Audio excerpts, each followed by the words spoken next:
শিক্ষার্থীরা, এখন আমি তোমাদেরকে বৃত্ত সম্পর্কে আলোচনা করব। প্রথমে আমরা বৃত্তের সংজ্ঞাটা শিখে নিই। বৃত্ত কাকে বলে? দেখো, বৃত্ত যে আবদ্ধ বক্ররেখার সকল বিন্দু বক্ররেখার অভ্যন্তরে অবস্থিত একটি বিন্দু হতে সমদূরবর্তী তাকে বৃত্ত বলে। ওই নির্দিষ্ট বিন্দুটিকে কেন্দ্র বলে। তাহলে আমরা কি বুঝতে পারলাম? কি একটা আবদ্ধ বক্ররেখার, তাহলে এটাও কিন্তু একটা আবদ্ধ বক্ররেখা, কিন্তু আমি যদি এটাকে কেন্দ্র ধরি তাহলে এই দূরত্বটা আর এই দূরত্বটা সমান নয়, তাহলে এটা বৃত্ত হতে পারে না। শুধু আবদ্ধ হলেই হবে না, এই বক্ররেখার প্রতিটা বিন্দু, এই বক্ররেখার যে আমরা যাকে পরিধি বলি, এবিসি যে বৃত্তের কেন্দ্র ও, এবং এই যে পরিধি, এই বক্ররেখাটা হলো বৃত্তের পরিধি, তাহলে এই পরিধির প্রত্যেকটা বিন্দু ও বিন্দু থেকে সমান দূরে অবস্থান করবে। এটাই বলা হচ্ছে যে আবদ্ধ বক্ররেখার সকল বিন্দু বক্ররেখার অভ্যন্তরে অবস্থিত। এই বিন্দুটা বাইরে হলে হবে না, বক্ররেখার অভ্যন্তরে অবস্থিত হতে হবে। একটি বিন্দু হতে সমদূরবর্তী, একটি বিন্দু মানে এই যে কেন্দ্র থেকে সমান দূরে অবস্থান করবে তাকে বৃত্ত বলে। আর ওই নির্দিষ্ট বিন্দুটাকে কি বলে? কেন্দ্র বলে। তাহলে আমরা এখানে দুইটা জিনিস শিখতে পেলাম, একটা কেন্দ্র এবং একটা বৃত্ত। তাহলে আমরা গাণিতিক ব্যাখ্যায় কি বলতে পারি?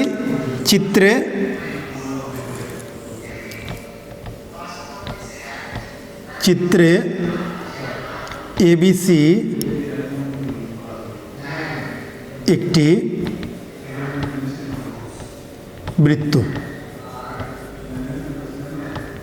এবং ও উহার কেন্দ্র। তাহলে আমরা কেন্দ্র এবং চিত্রে এবিসি একটি বৃত্ত এবং ও উহার কেন্দ্র। তাহলে আমরা বৃত্ত এবং কেন্দ্র সম্পর্কে আমরা শিখলাম। আচ্ছা, আমি তোমাদেরকে ব্যাস এবং ব্যাসার্ধ শিখাচ্ছি। আগে সংজ্ঞাটা আমি দেখি, ব্যাসের সংজ্ঞাটা কি বলছে। বৃত্তের পরিধির যে কোনো দুইটি বিন্দুর সংযোজক সরলরেখা কেন্দ্রগামী হলে তাকে ব্যাস বলে। তো বৃত্তের পরিধি, এটা আমার পরিধি।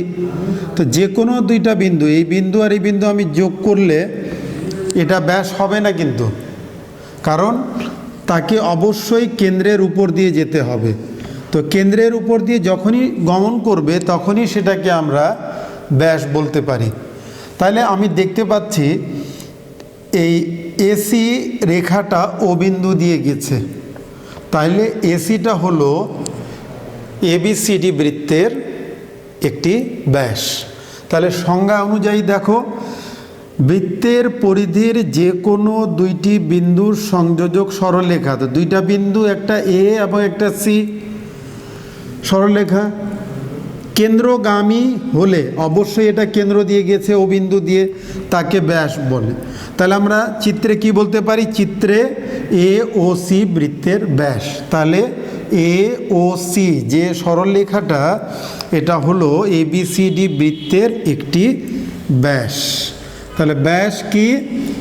এটাকে সহজে আমরা বলতে পারি কেন্দ্রগামী জ্যাকে ব্যাস বলে, অথবা বৃত্তের পরিধির যে কোনো দুইটি বিন্দুর সংযোজক সরলরেখা যদি কেন্দ্রগামী হয়, কেন্দ্রের উপর দিয়ে যদি যায় ওই সংযোজক সরলরেখা, তখনই আমরা তাকে ব্যাস বলবো। এবারে আমি চলে আসি ব্যাসার্ধ। দেখো, ব্যাসার্ধের সংজ্ঞা কি বলছে? বৃত্তের পরিধির যে কোনো একটি বিন্দু ও কেন্দ্রের সংযোজক সরলরেখাই ব্যাসার্ধ। বৃত্তের পরিধির যে কোনো একটি বিন্দু, যে কোনো একটা বিন্দু কি?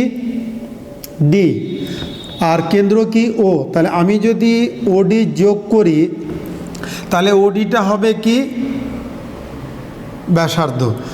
আবার আমি যদি লক্ষ্য করি তাহলে বৃত্তের পরিধির একটা বিন্দু এ, কেন্দ্র ও, তাহলে আমি এটা যদি যোগ করি ও এ, তাহলে ও এ কি একটি ব্যাসার্ধ। আবার বৃত্তের পরিধির একটা বিন্দু সি এবং কেন্দ্র ও, তাহলে ও সিও কি একটি ব্যাসার্ধ। তাহলে আসলে এই চিত্রে আমি তিনটা ব্যাসার্ধ আমি দেখতে পাচ্ছি, কিন্তু আমি এখানে উল্লেখ করেছি একটা, ওডি বৃত্তের ব্যাসার্ধ। ক্লিয়ার?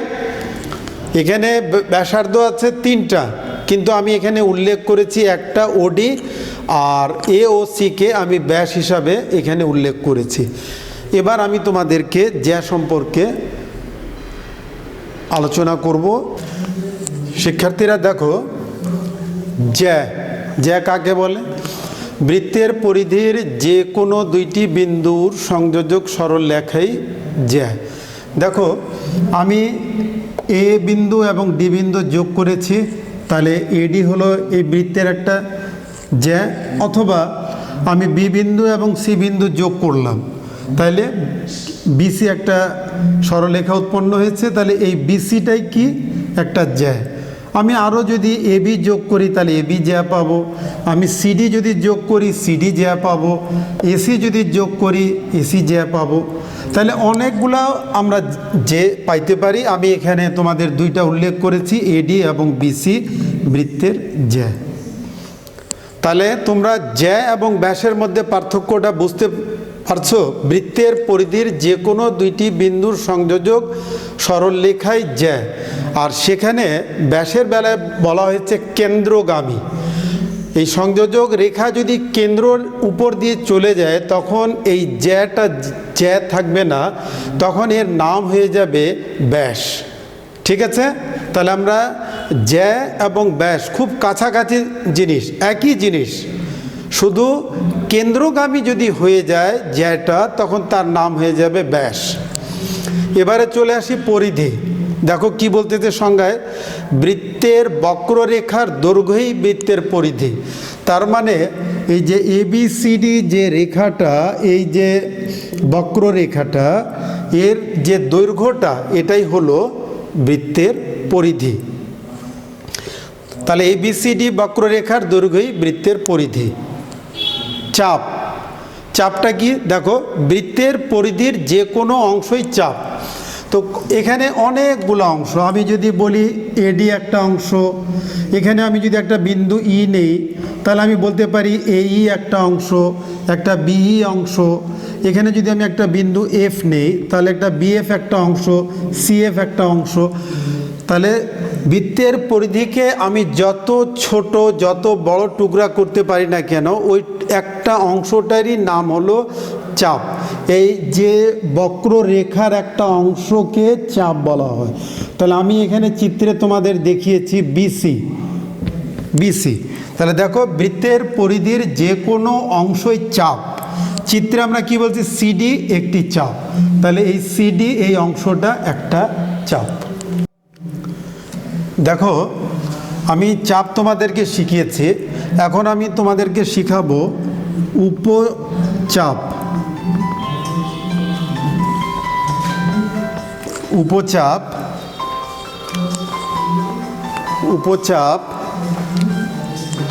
অধিচাপ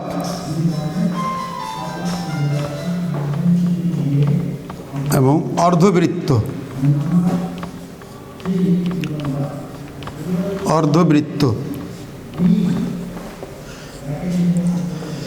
উপচাপ এবং চাপ দুইটা মোটামুটি একই জিনিস। চাপ এবং উপচাপ, ঠিক আছে? তাহলে অধিবৃত্তটা কি? আমি যদি এখানে বি বিন্দু আর সি বিন্দু যোগ করি তাহলে কি হলো? এই বৃত্তটা দুইটি অংশে বিভক্ত হলো। একটা হলো বিসি, এই বিসি অংশটা হলো উপচাপ, আর বিএডি এই অংশটা এটা হলো অধিচাপ।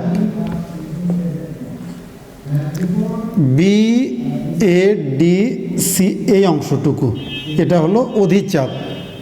দেখো ভালো করে লক্ষ্য করো, এই যে অংশটা সেটা হলো অধিচাপ। তাহলে এটা অধিচাপ,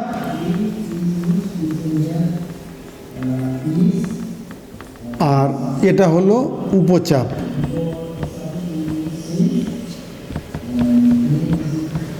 এর অর্থ হলো যেটা অর্ধেকের চেয়ে ছোট যে চাপটা হবে, অর্ধবৃত্তের চেয়ে ছোট যে চাপটা হবে তাকে বলা হয় উপচাপ, আর অর্ধবৃত্তের চেয়ে বড় যে চাপটা হবে তাকে বলা হয় অধিচাপ। তাহলে অর্ধবৃত্তটা কি? আমি যখন ব্যাস দিয়ে যদি আমি একটা বৃত্তকে দ্বিখণ্ডিত করি তখন এই বৃত্তটা সমান দুই ভাগে ভাগ হয়। তাহলে এখন এই যে বৃত্তটা, এই বৃত্তটা হলো অর্ধবৃত্ত, এই বৃত্তটা অর্ধবৃত্ত, এটা অর্ধবৃত্ত। তাহলে আমি বৃত্তকে সমান দুই ভাগে ভাগ কিভাবে করতে পারি? আমি যদি একটা ব্যাস আঁকি তাহলে ওই বৃত্তটা সমান দুই ভাগে ভাগ হবে। তখন তাহলে আমরা কি বলতে পারি? একটি ব্যাস একটি বৃত্তকে দুইটি অর্ধবৃত্তে বিভক্ত করে, এই একটা অর্ধবৃত্ত, এই একটা অর্ধবৃত্ত। তাহলে একটা ব্যাস একটি বৃত্তকে দুইটি সমান অর্ধবৃত্তে বিভক্ত করে। আর একটা জ্যা, বিসি একটা জ্যা, এই জ্যাটা কি করেছে? বৃত্তকে দুই ভাগে বিভক্ত করেছে, কিন্তু একটা অংশের নাম হলো উপচাপ আর একটা অংশের নাম হলো অধিচাপ। তো আশা করি তোমরা উপচাপ, অধিচাপ এবং অর্ধবৃত্ত জিনিসটা বুঝতে পেরেছো। ঠিক আছে, আমি আবার বলতেছি, উপচাপটা কি হবে? অর্ধবৃত্তের চেয়ে ছোট। আর অর্ধবৃত্তটা কি হবে? যখন আমি একটা বৃত্তে ব্যাস আঁকবো তখন সেটা হবে কি? অর্ধবৃত্ত। অর্ধবৃত্ত কখন উৎপন্ন হয়? আমি যখন একটা বৃত্তে একটা ব্যাস আঁকবো তখন সেই বৃত্তটা সমান দুইটি অংশে বিভক্ত হবে। আর একটা জ্যা আঁকলে কি হবে? বৃত্তটা দুইটি ভাগে বিভক্ত হবে, একটা অংশ হবে উপচাপ আর একটা হবে অধিচাপ। তাহলে অধিচাপের ইয়েটা কি? যেটা অর্ধবৃত্তের চেয়ে বড় সেটা হবে অধিচাপ, আর যেটা অর্ধবৃত্তের চেয়ে ছোট সেটা হবে উপচাপ। তো ঠিক আছে শিক্ষার্থীরা, আজকে আমি এখানেই শেষ করছি। তোমরা আশা করি জ্যা, তারপরে ব্যাস, ব্যাসার্ধ, চাপ, উপচাপ, অধিচাপ, অর্ধবৃত্ত, পরিধি, কেন্দ্র, সবগুলো জিনিস তোমরা বাসায় একবার করে প্র্যাকটিস করবা, লিখবা, এবং কোনো সমস্যা হলে আমার যে সাইট আছে সেখানে তোমরা কমেন্টস লিখবা। যে জানার ইচ্ছা থাকবে কোনো সমস্যা থাকলে আমাকে জানাবে। তো ঠিক আছে, এখানে আল্লাহ হাফেজ।